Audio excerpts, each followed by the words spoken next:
Now I'm going to review Glorious Betsy, which is a true-to-life story. Or true-to-life. It's based on a real story. I guess the brother of Napoleon Bonaparte fell in love with this American girl named Betsy, Glorious Betsy. But then Napoleon forced him to leave her and marry someone from France, pretty much.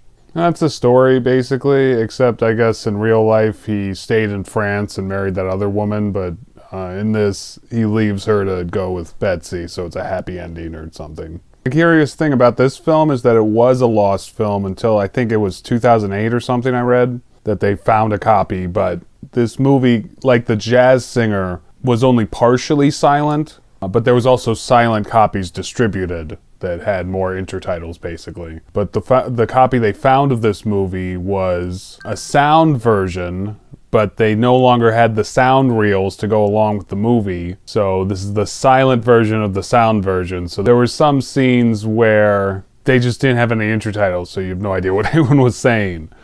And there was obviously a point where they were like singing a song. It looked like a national anthem because everyone stood up and stuff. And it was like, yeah, I don't know what you're saying or anything. I mean, that's not the film's fault that it's partially lost, but at least we can still watch it.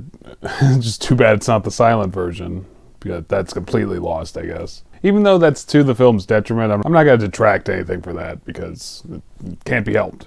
And it was also a fairly simple story. It was actually very good at first because it was doing this, I feel it's like basically a romance trope nowadays, but at the time it was probably fairly new, where the guy shows up and they're like preparing for Napoleon's brother to get there, but the guy shows up and says he's a teacher and meets Betsy already. And they fall in love before she realizes that he's actually Napoleon's brother. And she thinks he's just some broke commoner, pretty much. And I thought that was pretty neat. Everything after that was kind of, I don't know, just boring, I think. I think I became very bored after that. And it wasn't just that, like, there wasn't sound from any scenes, but there were many scenes that just seemed, like, very dragged out. It felt like they had enough story, basically, for an hour, maybe, of film, but they stretched it out to an hour and a half, you know? Because the first half hour was solid.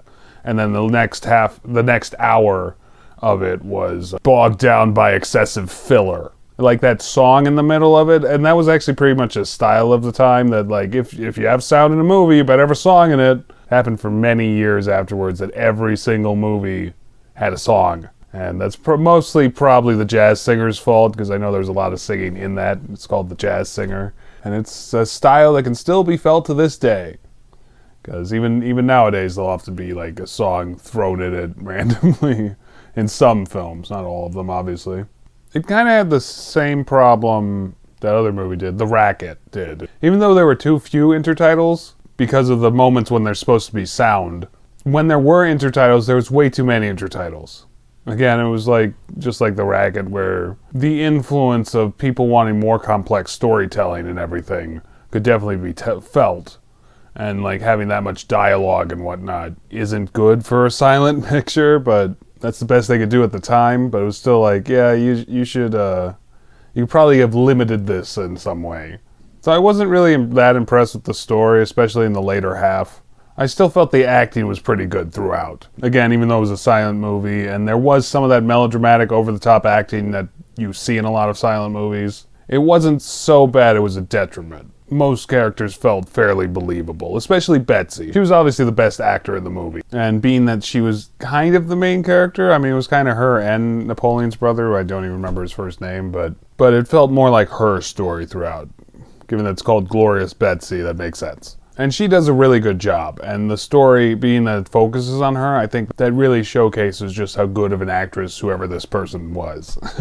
The art style, I think this was only up for Best Art Direction. I don't think it won. The production value was definitely noticeable. Just how big and glamorous a lot of these scenes were. Especially like the ball in the middle that was supposed to have sound, but because of that I think I noticed the set pieces a lot more, just because it was like, oh, well, they're talking again and I can't hear them, so I'll just look at other stuff. I've said before that silent movies are basically an acquired taste. Especially without the use of sounds during those sound parts, was really kind of hard to get through, even though it was only, I think, like an hour and 20 minutes.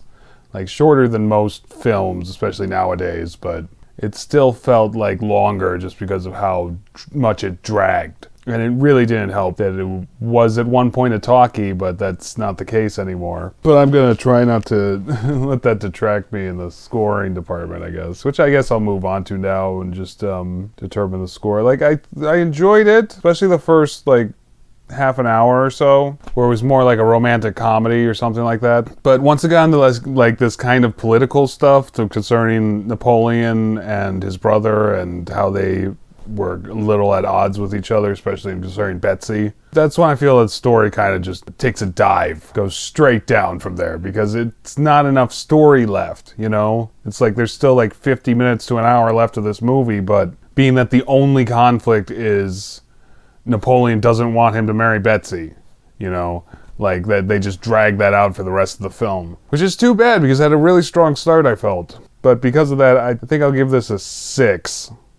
And then subtract a point just for being really boring in the second half of the film. So 5 out of 10. Could have been a lot better if they just had more story. If it just had a stronger plot. But the acting was really good. Maybe I should give it the point back just for how good the acting was and how good that first 20 minutes were. 20 minutes to half an hour. I wasn't like checking the time. So yeah, I'll give it a 6 out of 10. That does seem fair, because it was more enjoyable than it wasn't, I think. So yeah, please like and subscribe, and tune in tomorrow for another review, and feel free to suggest anything in the comments that I will review eventually.